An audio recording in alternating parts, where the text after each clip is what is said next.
The Wyoming Territory stretched before Clara Bennett like a vast, unforgiving canvas of white and gray. Snow-capped peaks pierced the leaden sky, their jagged edges disappearing into low-hanging clouds that promised another storm. The year was 1863, and the West was still wild, still dangerous, still calling to those brave enough to answer. Clara pressed her gloved hand against the frosted window of the stagecoach, watching her breath fog the glass.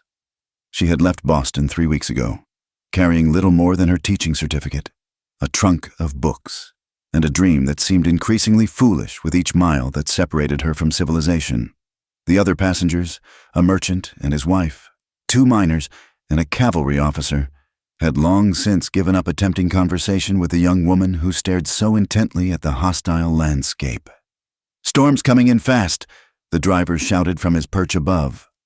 His voice barely carried over the wind that had begun to howl through the mountain passes like a wounded animal.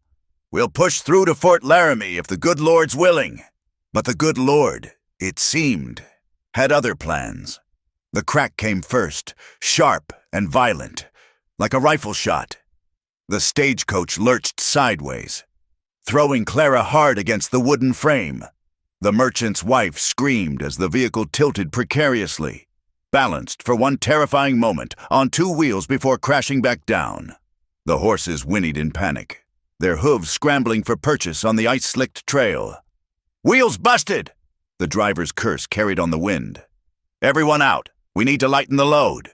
Clara stumbled from the coach, her traveling dress immediately whipped by the fierce wind. The temperature had plummeted in the last hour, and the promised storm was already beginning to unleash its fury. Fat snowflakes fell like ash from a burning sky, quickly obscuring the narrow mountain trail they had been following. The cavalry officer took charge, his training evident in his calm demeanor. "We're about 8 miles from the nearest way station," he announced, examining the splintered wheel.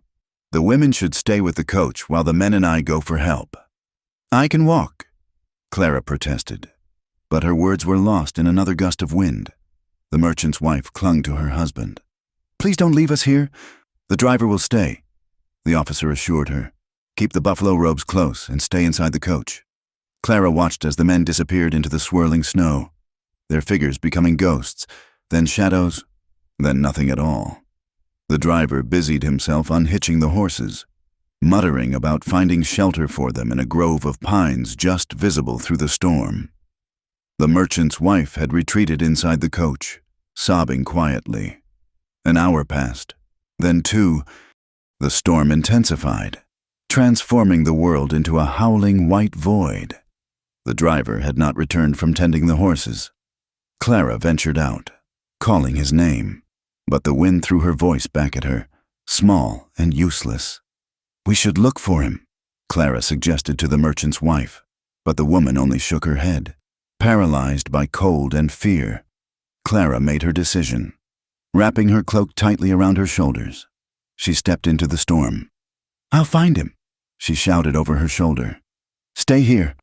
The cold hit her like a physical blow. Within minutes, she could no longer see the stagecoach behind her. The grove of pines where the driver had taken the horses seemed to have vanished, swallowed by the storm. Clara pressed forward, following what she thought was his trail, but the falling snow had already erased any footprints. Time lost meaning in the white fury. Clara's feet grew numb in her city boots, unsuited for trudging through deepening drifts. Her fingers, despite her gloves, began to sting with cold. She called out until her throat was raw, but heard nothing in return except the wind's mockery. A sound cut through the storm, long, mournful, and utterly wild.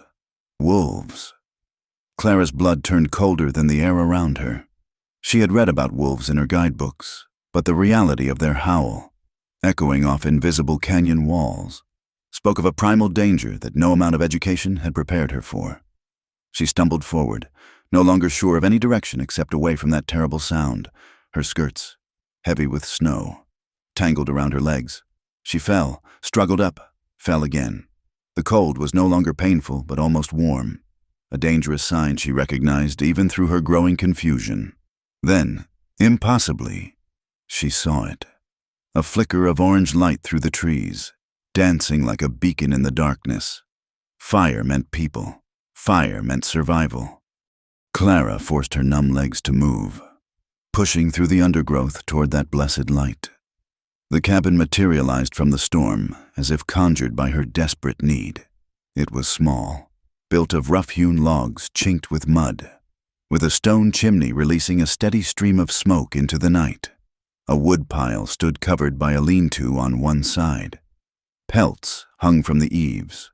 Beaver, wolf, bear, announcing the occupation of whoever dwelt within. Clara's strength gave out at the door. She managed to knock, 3 weak raps that seemed to disappear in the wind before her knees buckled. The last thing she saw as consciousness fled was the door swinging open, revealing a figure silhouetted against the warm light within. Elias McCready had lived in these mountains for 7 years, long enough to read the moods of every storm, to know the voice of every stream, to recognize the track of every creature that moved through his territory. But he had never expected to find a half-frozen woman collapsed on his doorstep. He didn't hesitate. Scooping her up, she weighed no more than a yearling deer. He carried her inside and kicked the door shut against the storm. Her clothes were crusted with ice, her lips tinged blue, her breathing shallow. City clothes, he noted with disgust. Thin leather boots already soaked through. What fool had let her wander into a storm dressed like this? Elias laid her before the fire, close enough to warm but not so close as to burn. With practiced efficiency, he unlaced her boots, peeled away her wet stockings, checked her feet and hands for frostbite. Her fingers were red but not yet white. She'd found him just in time. He wrapped her feet in rabbit fur, her hands in soft doe skin, then cocooned her entire body in his best wolf pelt. She stirred but didn't wake as he worked. In the firelight, he could see she was young, maybe 25 winters, with dark hair that was beginning to curl as it dried. Her face, despite its pallor, had a determined set to it that spoke of strength. This was no hothouse flower blown west on a whim. Elias set about making a strong tea from willow bark and dried berries. A brew his Shoshone friends had taught him worked wonders for those touched by the cold. As he waited for the water to boil, he studied his unexpected guest and wondered what series of misfortunes had delivered her to his door on the worst night of the year.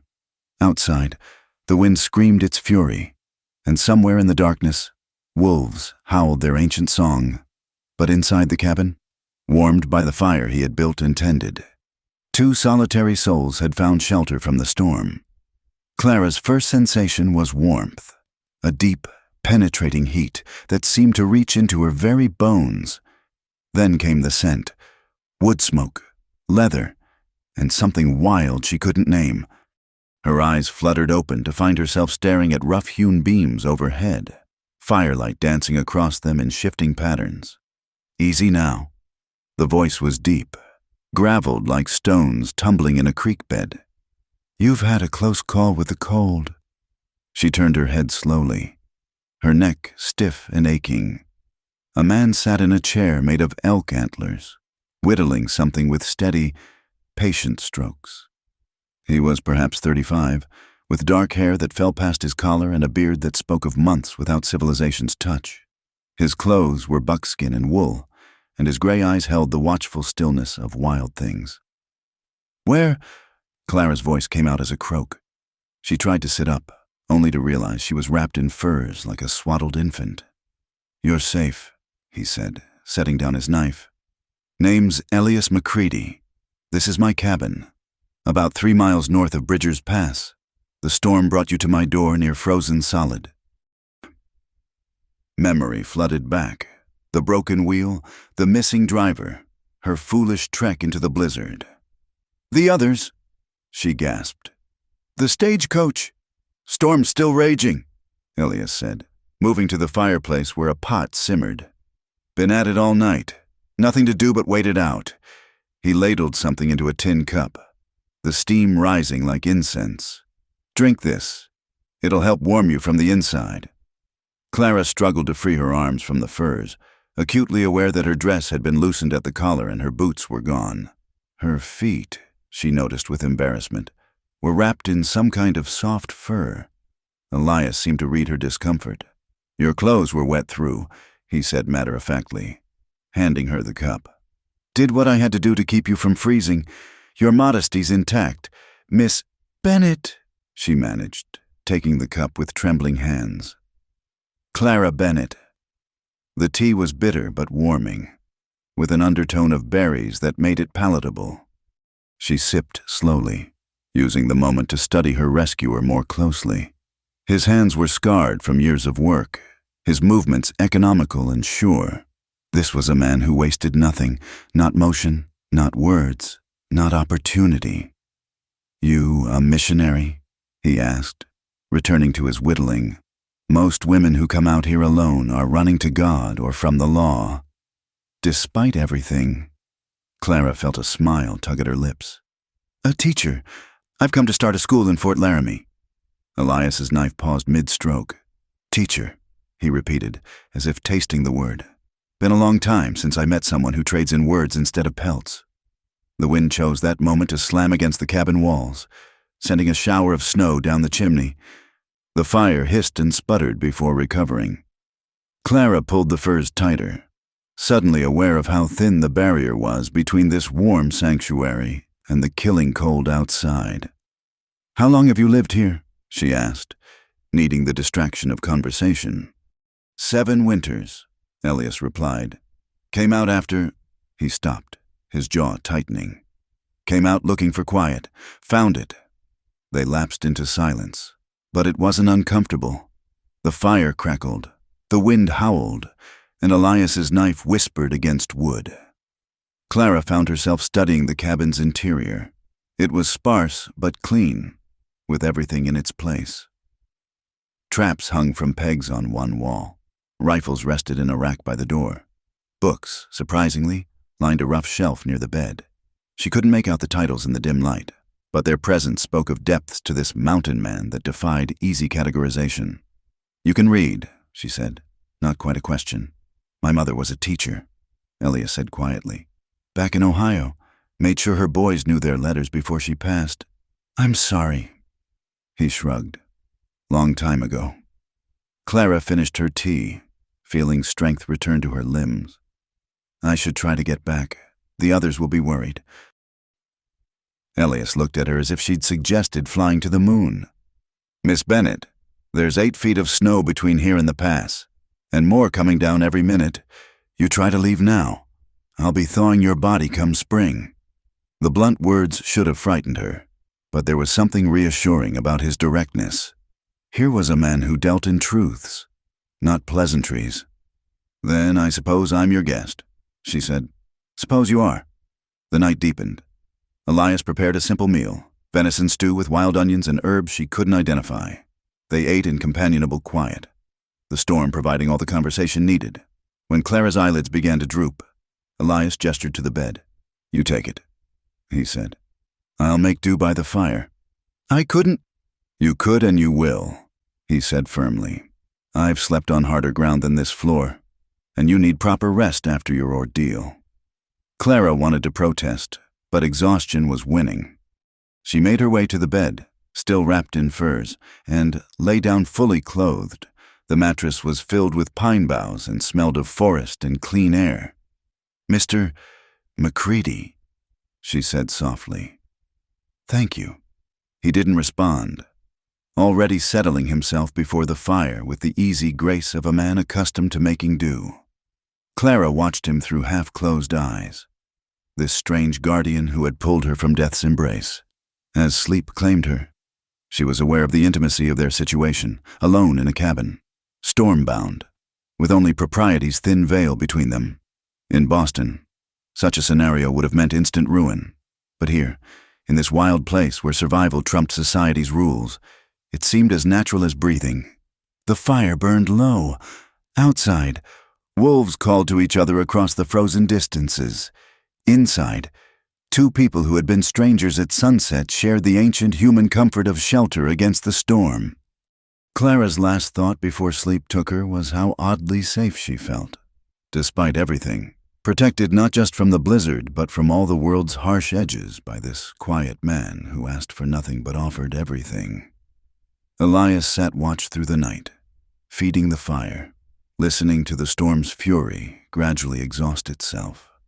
Sometimes he glanced at the sleeping woman in his bed, wondering at the strange turns of fate that had brought her here.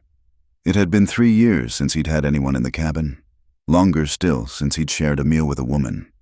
He thought of the life he'd left behind, the farm in Ohio, the girl who'd promised to wait but hadn't, the brother who'd died at Shiloh. All of it seemed like another man's story now, faded and distant as old tracks in snow. He'd come to these mountains seeking solitude, and he'd found it. But tonight, with Clara Bennett sleeping peacefully not 10 feet away, he remembered what it felt like to be not alone, but together, sharing warmth and words against the darkness. The moon rose somewhere above the clouds. Its light diffused through the falling snow. The cabin held its heat like cupped hands holding water, carefully, preciously, and in that small space carved from wilderness, 2 hearts beat through the night, separate but synchronized, while the storm slowly spent its rage against the mountain's ancient patience.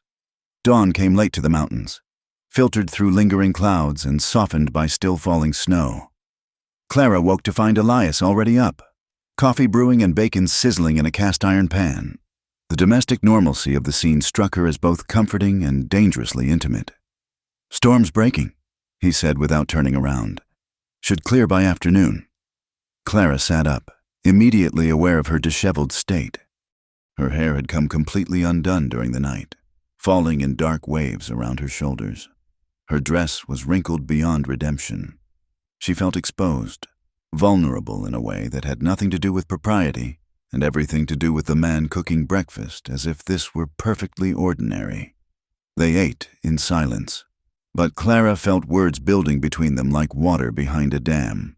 Finally! She couldn't hold them back any longer. "You don't ask questions," she observed. "Most people would want to know everything about how I ended up in that storm." Elias poured more coffee, his movements deliberate. "Figure you'll tell me what you want me to know. Rest ain't my business." "But aren't you curious?" He looked at her then, really looked at her, and Clara felt her breath catch. His gray eyes held depth she hadn't expected. Pain, yes, but also a kindness that seemed at odds with his wild appearance. "Curiosity's a luxury I gave up when I came to these mountains," he said. "Man learns to take what comes without asking why. That's a lonely way to live." "Yes," he agreed simply. "It is." The honesty of it struck Clara like a physical blow. She had left Boston partly to escape the suffocating lattice of social lies, the constant performance required of a woman of her class. Here was someone who had stripped away all pretense, living with a truth as bare as the mountains themselves. "I was engaged once," she found herself saying, "to a banker's son, Richard Worthington III. She laughed, but there was no humor in it. "Can you imagine? Clara Worthington, hosting tea parties and discussing the weather while my husband foreclosed on farmers' mortgages. What happened? I discovered I had opinions," Clara said wryly. "About education, about women's suffrage, about the poor. Richard found them unseemly. He gave me an ultimatum. Abandon my radical notions, or abandon him. So you came west." "So I came west," she confirmed. "To teach children who need learning more than they need to know which fork to use at dinner." Elias nodded slowly. "Takes courage, leaving everything behind. Or cowardice," Clara countered. "Running away instead of fighting?" "Running towards something ain't the same as running away," Elias said. "Seems to me you knew what you were after." They cleared the dishes together, working in a synchronization that felt practiced despite its newness. As Clara dried the last plate, she became aware of how domestic this all was, how easily they had fallen into rhythms of shared space and shared silence. "I should tell you," Elias said suddenly, his back to her as he banked the fire. "There'll be talk, when you get back to town, about you spending time here with me." Clara's hands stilled on the dishcloth. "I know. I've got a reputation," he continued. "The hermit trapper, the wild man. Some say worse." "What do you say?" He turned to face her, and for a moment his careful control slipped. She saw loneliness so profound it took her breath away, an isolation that went beyond physical solitude to something deeper, more essential. "I say I'm a man who's trying to live with his choices," he said quietly. Nothing more, nothing less. The morning passed in strange suspension. They talked of small things, books they'd read, places they'd seen, the habits of animals in different seasons. Clara discovered that Elias had a dry wit that emerged in unexpected moments, and a knowledge of literature that surprised her. He had Shakespeare on his shelf, well thumbed, and could quote Thoreau from memory. "You're not what I expected from a mountain man," she admitted as noon approached. "What did you expect?" "I don't know. Less complexity." Elias smiled, a rare expression that transformed his weathered features. "Miss Bennet, you'll find the wilderness is full of complicated men. We just wear our complications differently than city folk." The storm had indeed broken. Weak sunlight filtered through the windows, making the snow-covered world outside gleam like scattered diamonds. Clara knew she should be eager to leave, to return to civilization and her purpose. Instead, she felt a curious reluctance, as if stepping outside would break some spell that had been woven in the night. "I'll take you back," Elias said, reading her thoughts. "Soon as I dig out the sledge, can't have you walking in those city boots." "I have imposed enough? You've survived," he corrected. "That's not imposing, that's just good sense." As he prepared for their journey, checking harnesses, loading supplies, Clara found herself memorizing details. The way he moved with economy through the small space, the careful attention he paid to every piece of equipment, the gentleness in his hands as he wrapped extra furs for her warmth. When they were ready to leave, Clara stood in the doorway, looking back at the cabin that had been her sanctuary. It already felt like a dream, something that might dissolve with too much examination. "Thank you," she said inadequately. "For everything." Elias helped her into the sledge, tucking furs around her with practiced care. As he took up the reins, he paused. "Miss Bennet," he said, not quite meeting her eyes. "If you ever need, if there's trouble in town, this cabin's here. You remember that." Clara felt her throat tighten. "I'll remember." The journey back to civilization was silent save for the whisper of runners on snow and the occasional snort from the horses. Clara sat wrapped in furs and thoughts, aware that with each mile she was returning to a world of conventions and expectations that now seemed as foreign as the moon. When the buildings of Fort Laramie came into view, Elias stopped the sledge at the edge of town. "Better if you walk from here," he said. "Less talk that way." Clara understood. She climbed down, her legs unsteady after the ride. For a moment they stood facing each other, the proper distance between them at odds with the intimacy they'd shared. "Goodbye, Mr. Macready," she said formally. "Goodbye, Miss Bennet," he replied. "Mind yourself in this town. Not everyone appreciates a woman with opinions." She watched him turn the sledge around, watched until he disappeared into the tree line, taking with him something she couldn't name but already missed. Then she squared her shoulders and walked into town, ready to face whatever judgment awaited. But as she entered the chaos of search parties and tearful reunions, as she deflected questions with careful half-truths about finding shelter with a family of homesteaders, Clara carried within her a secret warmth, not shame, as she might have expected, but a quiet glow of possibility.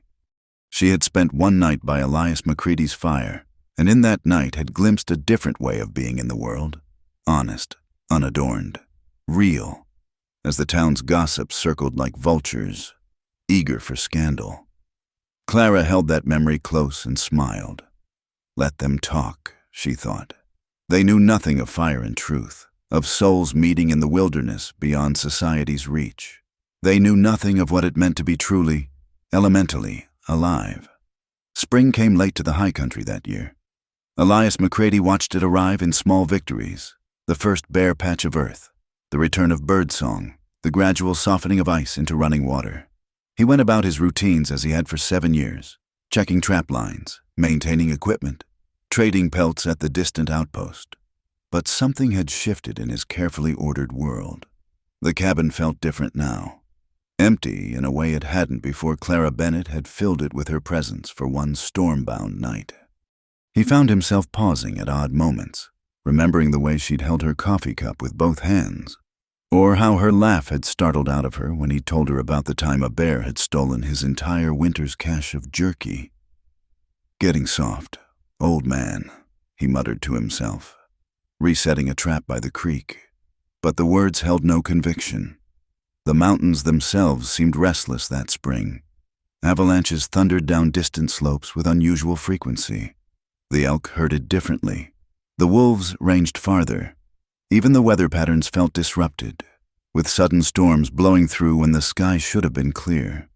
It was during one of these unexpected tempests that Jake Morrison found him. Jake ran the trading post at Bridger's Station, and he only made the trek to Elias's cabin when he had news worth sharing. "McCready!" Jake called out, stomping snow from his boots. "Got your coffee on? I'm half froze." Elias let him in, already knowing this wasn't a social call. Jake's face held the eager look of a man carrying gossip. "Heard about your rescue this winter," Jake said, settling by the fire.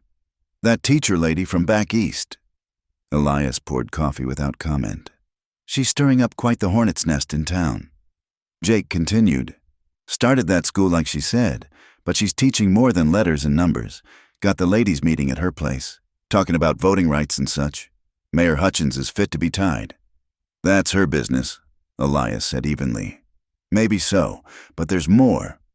Jake leaned forward conspiratorially. "Remember that stage crash last winter? Folks are saying it weren't no accident. That wheel was cut partway through. Would have held until they hit the mountain roads, then snap." Elias's hand tightened on his cup. "Who's saying this?" "The cavalry officer who was on board. He's been poking around, asking questions. Seems there was a strong box on that stage, carrying mine payroll. Never was recovered." "The storm?" "That's just it," Jake interrupted. "Storm was convenient, wasn't it? Everyone scattered, searching for survivors. Plenty of time for someone to circle back and grab that box." Elias processed this information, remembering Clara's pale face in the firelight, how close she'd come to freezing. If that wheel had been cut deliberately. "There's more," Jake said, clearly enjoying his role as newsbearer. "Henry Thornton's been courting your teacher lady. You know Thornton, owns half the territory. Mean as a rattler when crossed. He's been right persistent, but she keeps refusing him." "Smart woman," Elias observed. "Maybe too smart. Thornton doesn't take rejection well. There've been incidents. Her school window's broken, supplies going missing, parents suddenly afraid to send their children." Elias set down his cup carefully, very carefully. "And the law?" Jake snorted. "Sheriff Daniels is Thornton's man through and through. Says it's just high spirits, boys being boys." They sat in silence while the fire popped and the wind tested the cabin walls. Finally, Jake stood to leave. "Thought you should know," he said. "That lady saved your life. Way I hear it, might be she needs saving herself now." After Jake left, Elias tried to return to his solitary routines. He cleaned his rifles, mended harness leather, organized his pelts for the season's final trade. But his hands moved automatically while his mind ranged far from the cabin. He thought of Clara facing down a classroom of frontier children, demanding better for them than the world seemed willing to give. He thought of her standing up to powerful men who were accustomed to taking what they wanted. He thought of windows breaking in the night, and no one coming to help. "Not your concern," he told his reflection in the water bucket, but the face looking back at him seemed to disagree. That night, he dreamed of wolves circling a lone figure in the snow. He woke with his heart hammering and the certain knowledge that the mountains had become a cage rather than a sanctuary. 3 days later, Elias stood at the edge of his territory, looking down at the valley that led to civilization. He'd made this choice once before, 7 years ago. climbing into these mountains to escape the pain of loss and betrayal. Now he was choosing again, but this time he was moving towards something rather than away. He thought of his brother, dead at 22 in a war that had torn the country apart. "You always were the brave one, Thomas," he said to the wind. "Looks like it's my turn now." The journey down took 2 days. He moved carefully, a shadow among shadows. The skills that had kept him alive in the wilderness now turned to a different purpose. He made camp cold the first night, not wanting to announce his presence with smoke. The stars wheeled overhead, brilliant in the thin mountain air, and he found himself wondering if Clara ever looked at the same stars and remembered. On the second day, he encountered a family of settlers heading up to stake a claim in the high meadows. The man eyed Elias's wild appearance nervously, but the woman offered him biscuits from their supply. "You heading to town?" she asked. "Yes, ma'am." "Be careful down there," she warned. "There's trouble brewing. That new school teacher has folks taking sides." "Which side are you on?" Elias asked. The woman lifted her chin. "The side that says my daughters deserve the same education as my sons. The side that says we came west for freedom, not just for men, but for everyone." Elias touched his hat. "Good luck with your claim, ma'am." As he continued down the mountain, he reflected on the woman's words. The West was changing, had been changing since the first wagon trains crossed the divide. The question was whether it would change toward justice or merely replace old tyrannies with new ones. By late afternoon, he could see Fort Laramie spread below him. Smoke rose from chimneys, and he could make out the bustle of commerce and life, somewhere in that collection of buildings. Clara Bennett was fighting her own battle. He'd left her at the town's edge once, choosing safety and propriety. This time would be different. He found a sheltered spot in the foothills where he could observe without being seen.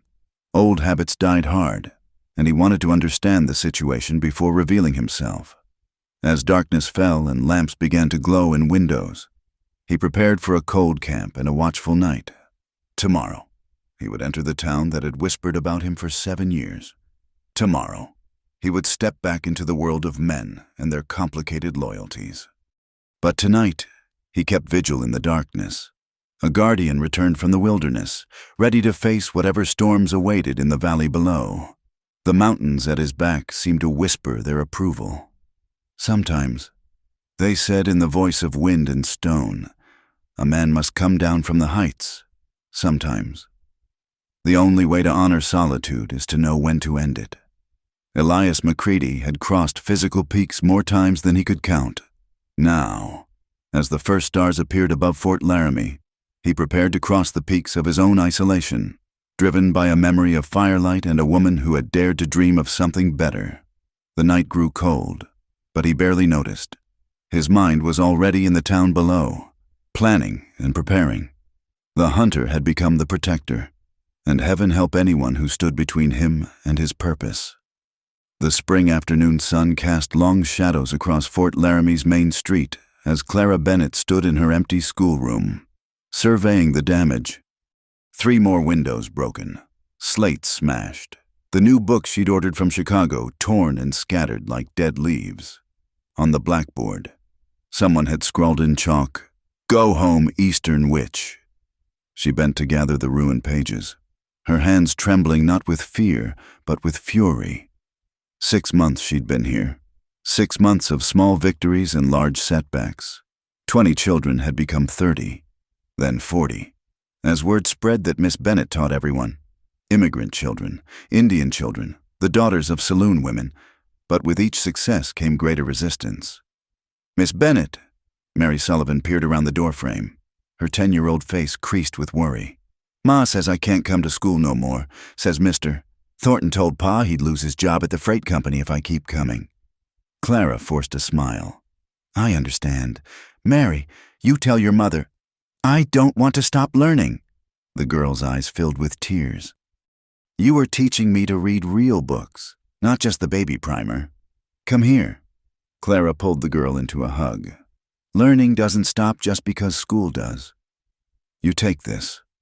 She pressed a small volume into Mary's hands, her own copy of Alcott's Little Women. "Hide it well. Read when you can. The words will wait for you." After Mary left, Clara sank onto the single unbroken bench, through the shattered window. She could see Henry Thornton's grand house on the hill, its windows gleaming like accusing eyes. He'd proposed again last week, this time in front of half the town at the church social. "You need protection, Miss Bennet," he'd said, his voice carrying clearly across the room. "A woman alone, trying to change things she doesn't understand. It's dangerous. I could keep you safe." "From whom?" "Mr. Thornton," she'd replied, meeting his gaze steadily. "From the parents who want education for their children? Or from the men who break windows in the night?" His face had darkened. "You're too intelligent to be this naive. Accept my offer while it stands. And if I don't, then you'll learn what this territory does to women who forget their place." Now, sitting in her vandalized classroom, Clara understood the price of her refusal, but capitulation meant betraying every principle that had driven her west. Every promise she'd made to herself that cold night in Elias Macready's cabin when she'd glimpsed what honest living could look like. Mrs. Adelaide Hutchins, the mayor's wife, found her there an hour later. Adelaide was one of the few women who'd stood by Clara, organizing the other mothers, defending the school at town meetings. "Oh, my dear," Adelaide said, taking in the destruction. "This is worse than before. They're escalating." Clara said simply, "Thornton knows the school board meets next week. He's making sure they see me as a liability." Adelaide settled beside her, her normally perfect composure cracking. Perhaps you should consider accepting his proposal, not because you want to, but because surrendering is safer than fighting?" Clara's voice was sharp. "Should I tell little Mary Sullivan that when powerful men demand our submission, we should smile and comply?" "I'm trying to keep you alive," Adelaide burst out. "You don't understand how things work here. Thornton owns the sheriff, half the town council, most of the businesses. When he decides someone needs to disappear—" She didn't finish, but Clara heard the unspoken examples. The prospector who'd refused to sell his claim, the newspaper editor who'd printed unflattering stories, the saloon owner who'd barred Thornton's men, all gone, with explanations that satisfied the law, if not justice. That evening, Clara attended the weekly gathering of the Ladies' Improvement Society, her own creation, though she'd been careful to let others take the public credit.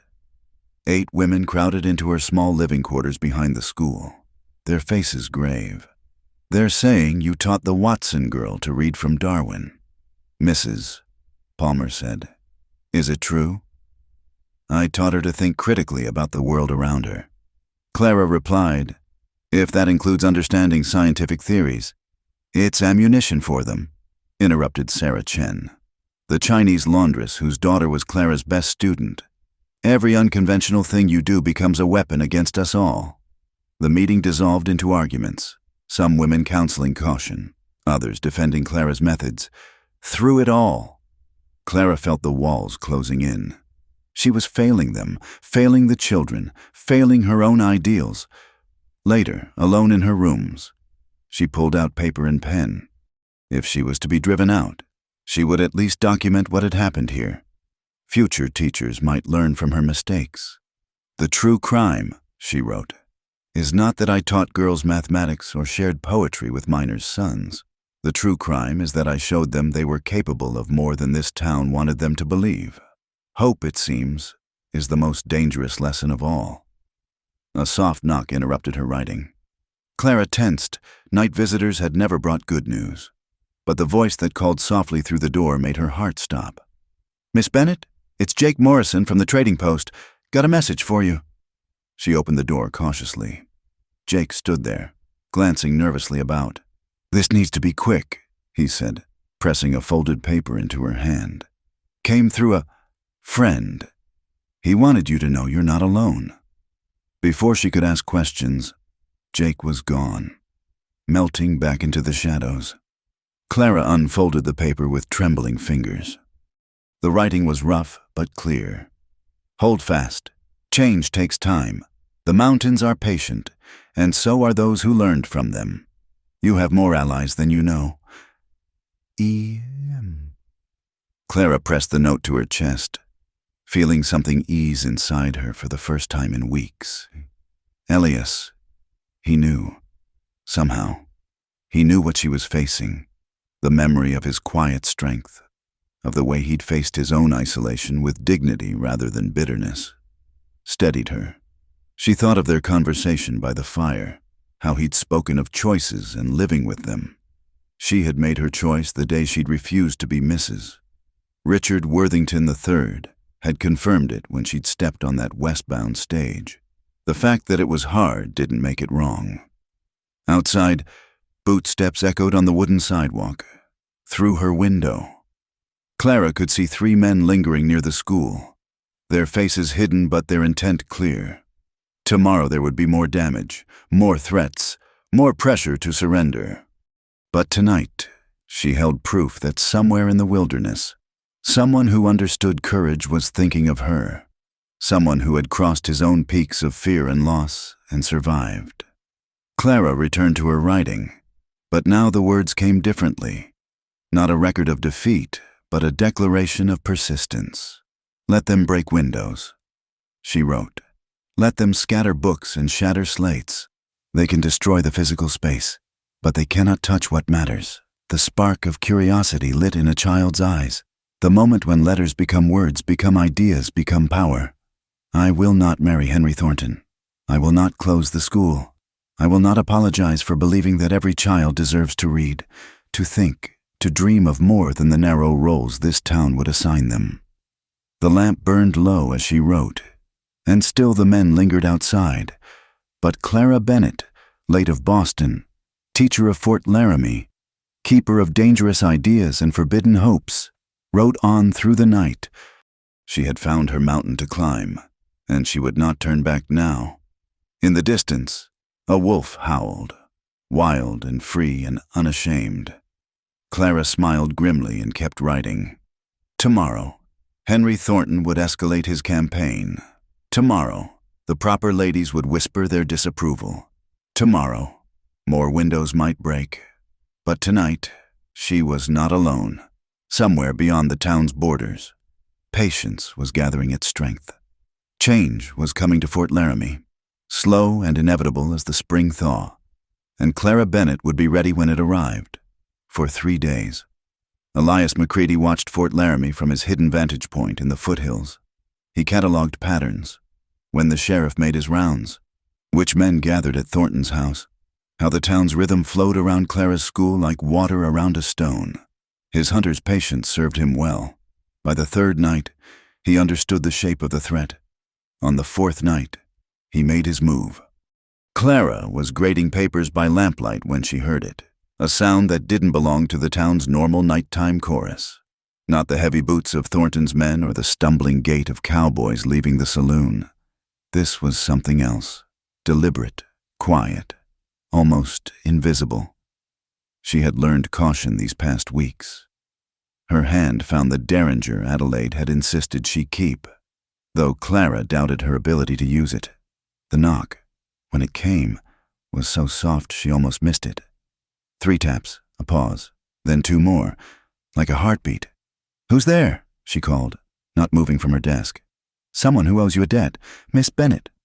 The voice sent electricity through her veins. She flew to the door, fumbling with the locks she'd installed after the last break-in. And there he stood, Elias McCready, looking like the wilderness itself had taken human form. He was leaner than she remembered, his clothes bearing the dust of hard travel. But his gray eyes held the same steady calm that had anchored her through that storm-bound night. "Mr. McCready," she breathed, acutely aware of her ink-stained fingers and tired face. "What are you? How did you?" "We need to talk," he said quietly, glancing over his shoulder. "But not here. Too many eyes." Clara didn't hesitate. She grabbed her shawl and followed him into the night, trusting him as instinctively as she had the first time. He led her through back alleys she didn't know existed, moving with a sureness that spoke of careful reconnaissance. They stopped at the old livery stable, abandoned since the new one opened closer to the main street. Inside, hidden among empty stalls and forgotten hay, Elias had created a simple camp, bedroll, supplies, the minimal necessities of a man who lived prepared. "You've been here," Clara said, understanding dawning. The note, "You've been watching." "Someone needed to," Elias said simply. He studied her face in the dim light. "You look tired." "I look like a woman fighting a war," Clara corrected, surprising herself with the bitter laugh that followed. "Though I'm losing rather spectacularly." "Are you?" Elias pulled out a worn notebook. Mary Sullivan still reads in secret. The Chen girl solves mathematical problems that would challenge college students. Tommy Martinez writes poetry when his father thinks he's mucking stalls. Seems to me you're winning battles, even if the war's not over. Clara sank onto a hay bale, suddenly overwhelmed. "How do you know all this?" "I listen. I watch. Skills that keep a man alive in the mountains work in towns too." He paused, then added more gently, "I know about Thornton's threats, about the school board meeting next week, about the campaign to paint you as a corrupting influence." "Then you know I'm out of time." Clara said, "They'll vote to close the school, force me to leave town. Thornton's made sure of it." "Maybe, maybe not." Elias moved closer, and Clara caught the scent of leather and pine that had haunted her dreams. "I've been doing more than watching. Miss Bennett, that stage crash last winter. You were right to wonder about it. The wheel was cut. I found the tool marks, clear as day." Clara's breath caught. "But who—" "Think about it. Who benefited from that crash? Who had access to the stage beforehand? Who was mysteriously absent from the search parties?" The pieces clicked together in Clara's mind like tumblers in a lock. "Thornton. He owns the freight company. The mine payroll never made it to the miners." Elias confirmed. "They were told it was lost in the storm. The mine owners collected insurance. Thornton likely split the gold with them. But here's the interesting part. Your friend the cavalry officer has been investigating too. Captain Samuel Reed. He's been building a case. Quiet-like." Clara felt hope kindle for the first time in weeks. "Evidence?" "Getting there. But he needs witnesses. People willing to speak truth to power." Elias met her gaze. "That's always been your strength, hasn't it? Speaking truth." They sat in silence for a moment, the weight of possibility settling between them. Then Clara asked the question that had burned in her since she'd seen him at the door. "Why did you come back? You were safe in your mountains. This isn't your fight." Elias was quiet for so long she thought he wouldn't answer. When he spoke, his voice was rougher than usual. A man can hide in the wilderness a long time, tell himself he's choosing solitude instead of running from connection. Then someone shows up half frozen on his doorstep and reminds him what it feels like to care about something beyond survival. He looked at her directly then, and Clara felt her heart skip. "You asked me that night about living with choices. Well, I've been living with mine for 7 years. Maybe it's time I made some different ones." "Elias," she began, but he held up a hand. "I'm not asking for anything. Clara, just saying that watching you fight for what's right, seeing you refuse to bend when lesser folks would break, it reminded me who I used to be, who I maybe could be again." The use of her first name sent warmth flooding through her. They were crossing lines now, boundaries that couldn't be uncrossed. But hadn't they already done that, the night they'd shared his cabin and glimpsed each other's true selves? "What do you propose?" she asked, forcing herself to focus on practical matters. "Captain Reed needs 3 days to finalize his evidence. The school board meets in 5. We keep you safe until then. Let Thornton think he's won. Then, at the meeting, we present the truth about the stage robbery. With theft and fraud charges hanging over his head, his word against you won't carry much weight. You make it sound simple. Simple. No. Possible. Yes." Elias leaned forward. "But you'll need to trust me. These next days will be the most dangerous. Thornton's like a wounded bear, unpredictable when cornered." Clara thought of her vandalized classroom, the threats, the isolation. Then she thought of Mary Sullivan reading in secret, of all the children counting on her to show them a wider world. "I trust you," she said simply. Something shifted in Elias's expression, a softening, a warmth that transformed his weathered features. Then we'd best get you back before you're missed. But Clara? He stood, offering his hand to help her up. You're not fighting alone anymore. The walk back was silent but charged with unspoken possibilities. At her door, Elias paused. Keep your routine normal. Teach your classes. Attend your meetings. But be ready. When the time comes, I'll find you. How will I know? You'll know, he said with quiet certainty. Same way you knew to trust me that first night. Then he was gone, melting back into shadows as if he'd never been there at all. But Clara stood at her door for a long moment, her hand pressed to her heart, feeling the change in the air like the approach of a storm. Inside, she returned to her papers. But concentration was impossible. Elias was here. He'd crossed his mountains, literal and metaphorical, to stand with her. The thought filled her with a complex mix of emotions she didn't dare examine too closely. Through her window, the town slept uneasily. Somewhere, Henry Thornton plotted her destruction. Somewhere, Captain Reed gathered evidence of crimes, and somewhere in the darkness, a man who'd chosen solitude for 7 years kept watch, having decided that some things were worth returning to the world to protect. Clara picked up her pen and began writing lesson plans for the next day. Whatever came, she would face it as she'd faced everything else, with determination, dignity. And now, she wasn't alone.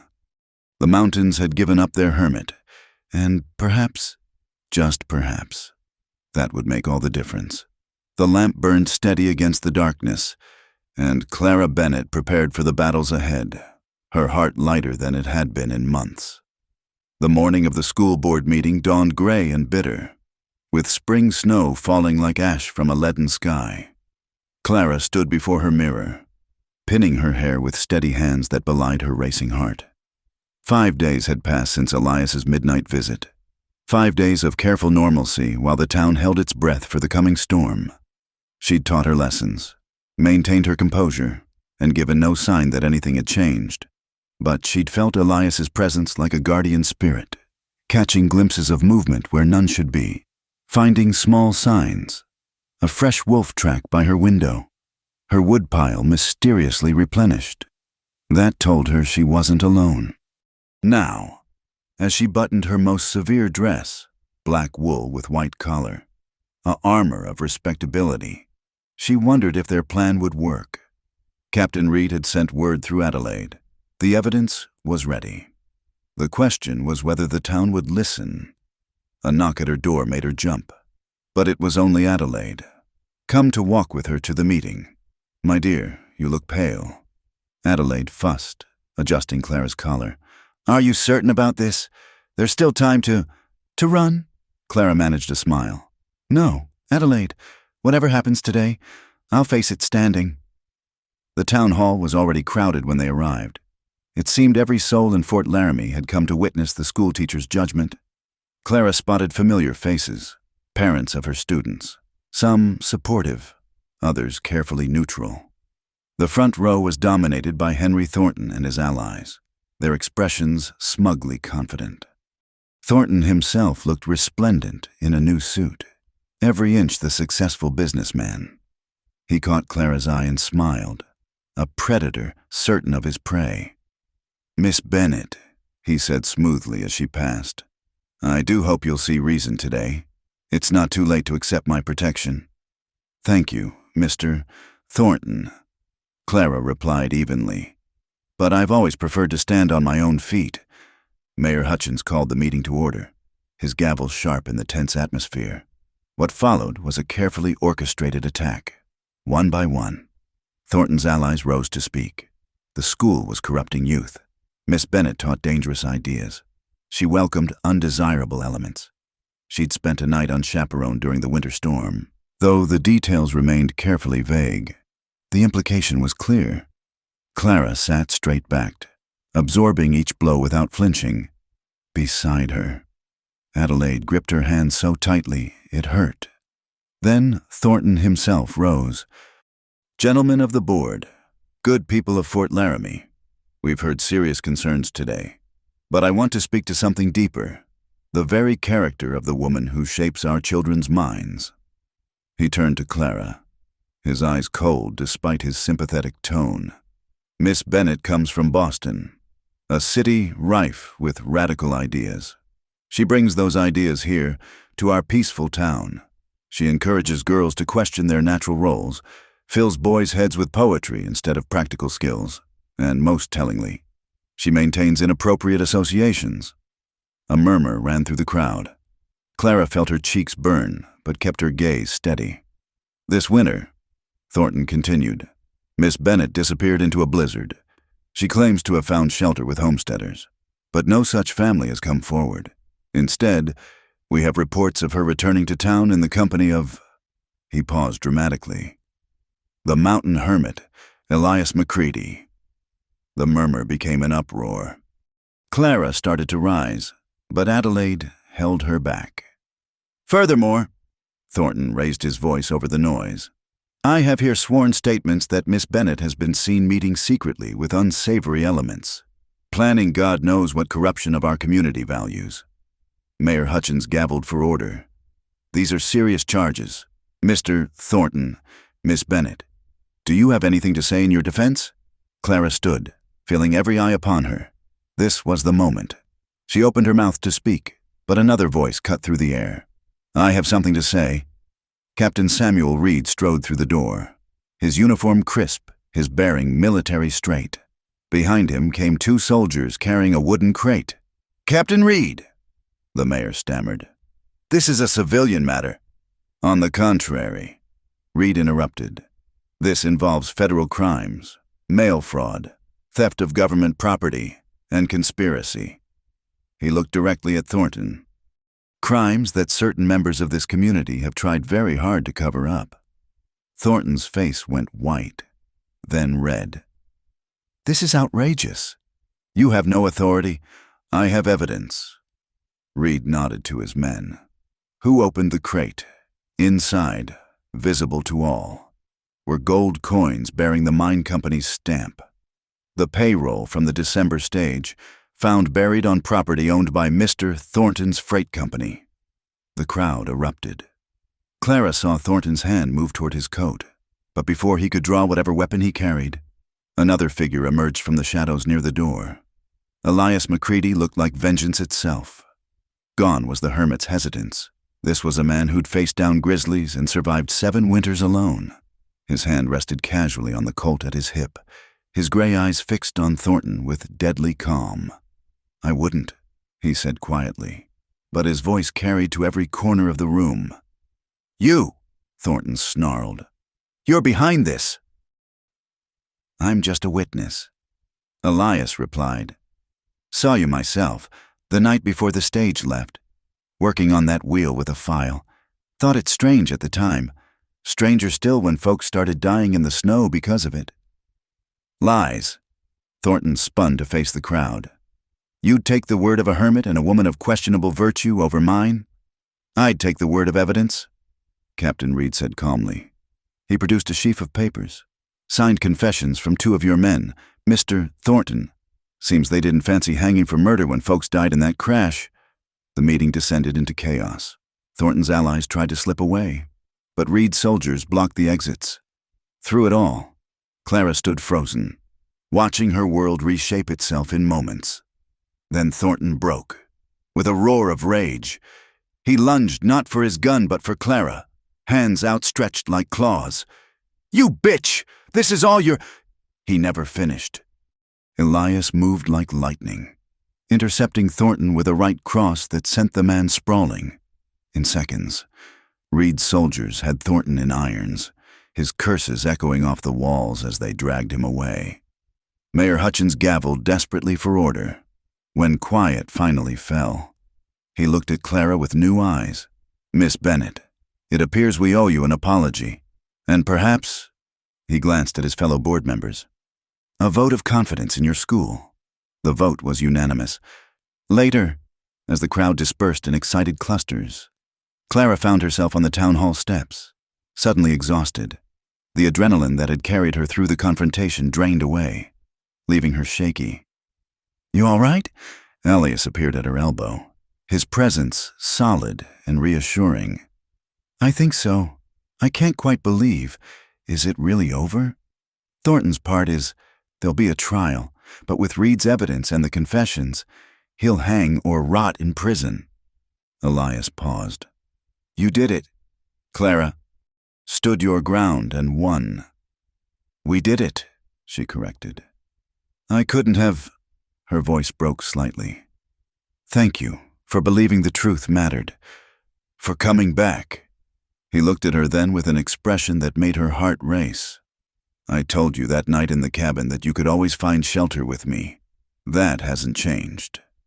Before Clara could respond, Adelaide bustled over, tears streaming down her face. "My dear girl, such drama, such vindication. You must come celebrate. The entire Ladies' Improvement Society is gathering at my house."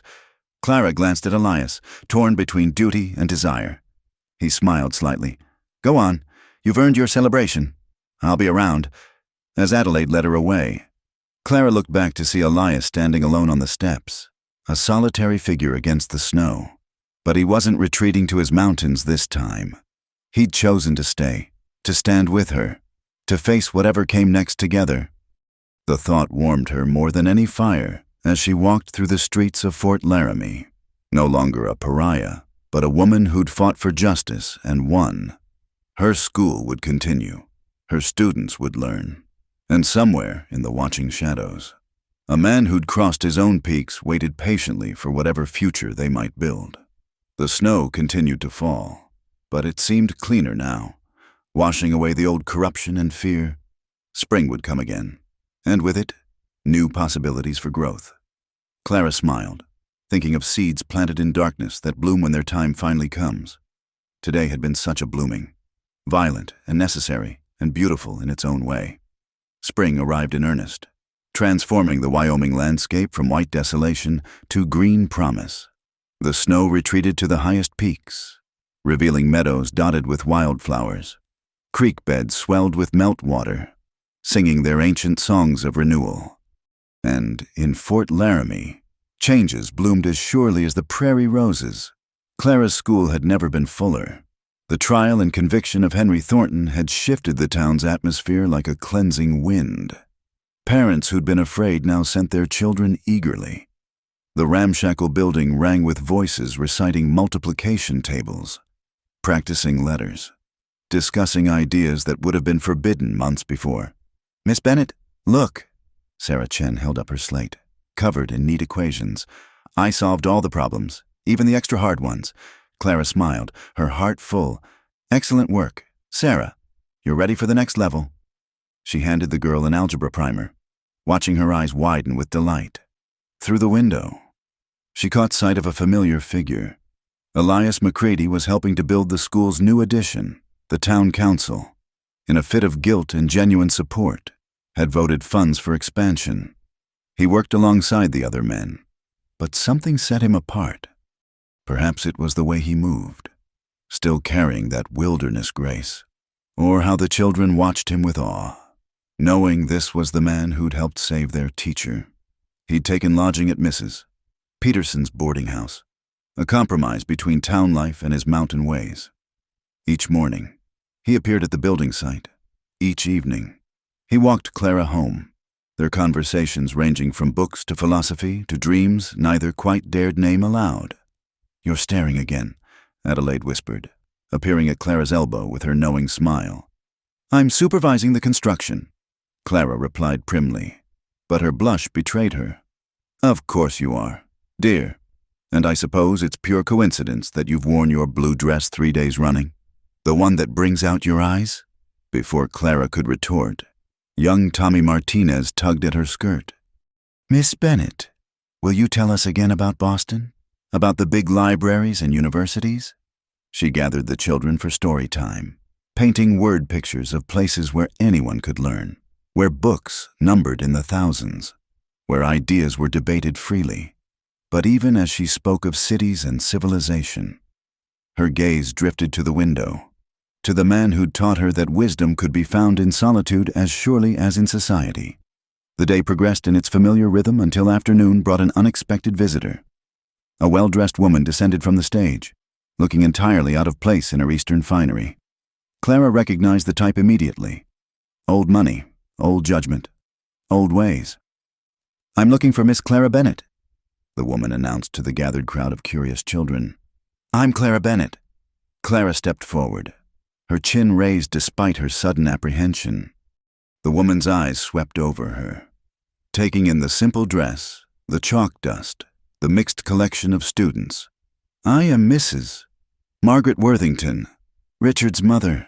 I've come to bring you home," the children gasped. Clara felt the ground shift beneath her feet. She'd known this day might come, but she'd hoped. "Perhaps we should speak privately," Clara managed. In her small office, Mrs. Worthington came directly to the point. "Richard has reconsidered. He's willing to overlook your adventures. If you return immediately, the wedding can proceed as planned. Your reputation will be restored." "My reputation," Clara repeated slowly. "And what of my work here? My students? Charity work is admirable in a young woman." Mrs. Worthington waved dismissively. "But you've made your point. Time to return to reality." "This is my reality," Clara said firmly. "These children, this school, this life I've built." "Built?" The older woman's laugh was sharp. "My dear girl, you're playing house in a frontier town, teaching farmers' children and immigrants. Richard offers you position, security, a proper life. Richard offers me a cage," Clara countered. "A comfortable one, perhaps, but a cage nonetheless." Mrs. Worthington's face hardened. "Then you're a fool. Do you truly believe you have a future here, with that wild man I saw you making eyes at?" "Yes, I noticed. The whole town talks of nothing else. The hermit and the schoolteacher. What a quaint frontier tale." Before Clara could respond, the door opened. Elias stood there, his presence filling the small space. He'd removed his hat, but sawdust still clung to his shirt, and his eyes held that dangerous calm Clara had seen the day of Thornton's arrest. "Pardon the interruption," he said mildly. "The children said Miss Bennett had a visitor. Thought I'd check if everything was all right." Mrs. Worthington looked between them, her lips pursing. "I see. Well, this explains everything." She stood, gathering her traveling cloak like armor. "Clara, I'll be at the hotel until tomorrow's stage. If you come to your senses, you know where to find me. Otherwise—" She paused at the door. "Otherwise, you're no longer welcome in Boston society. Richard will ensure it." After she left, Clara sank into her chair, shaking. Elias knelt beside her, his rough hand covering hers. "You all right?" "I knew burning bridges had consequences," Clara whispered. "I just didn't expect them to follow me here." "Regrets?" She looked at him then, really looked at him. Saw the concern in his gray eyes, the strength in his weathered face, the gentleness he showed only to her. Thought of Boston's drawing rooms and Richard's cold perfection and a life measured in teaspoons.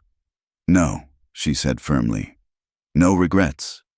Something shifted in Elias's expression. He stood, pulling her to her feet. "Come with me." "Now? But the children—" "Adelaide can manage for an hour. There's something I need to show you." He led her out of town, up into the foothills where the aspens trembled in the breeze. They climbed in companionable silence until they reached a clearing that overlooked the valley. There, on a rise that caught the afternoon sun, stood the frame of a small cabin. "Been working on it evenings," Elias said quietly.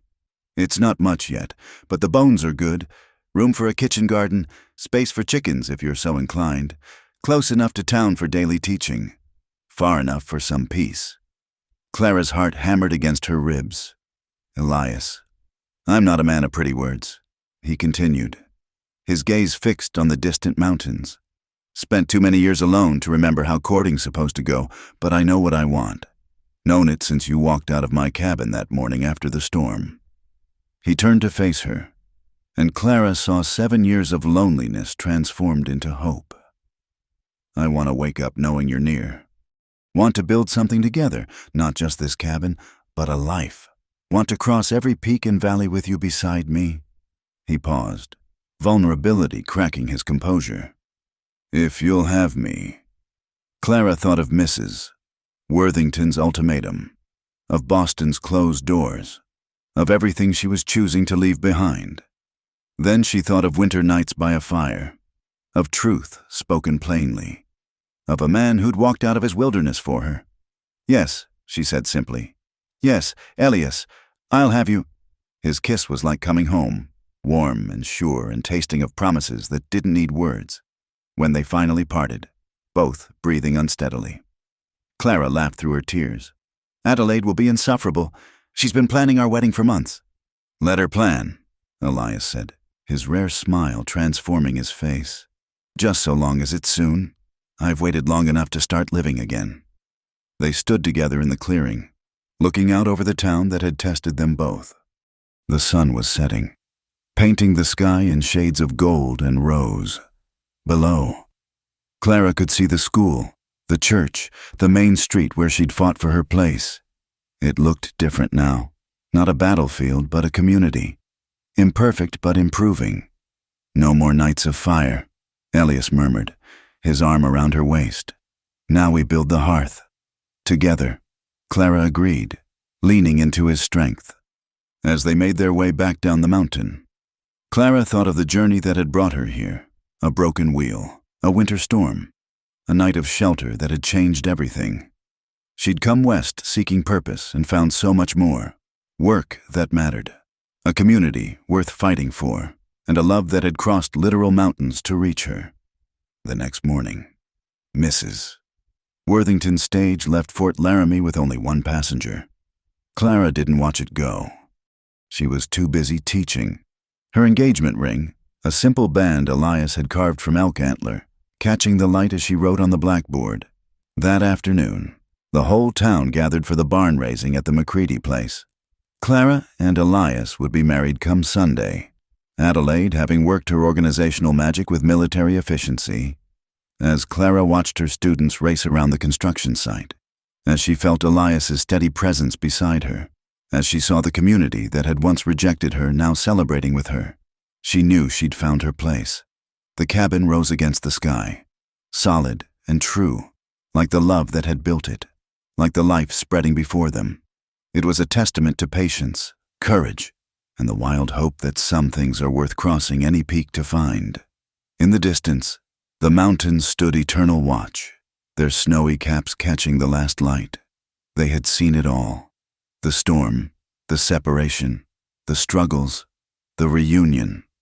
Now they would witness what came next, a teacher and a trapper, building a life in the space between wilderness and civilization, proving that sometimes the greatest adventures begin when two solitary souls decide to be alone no longer.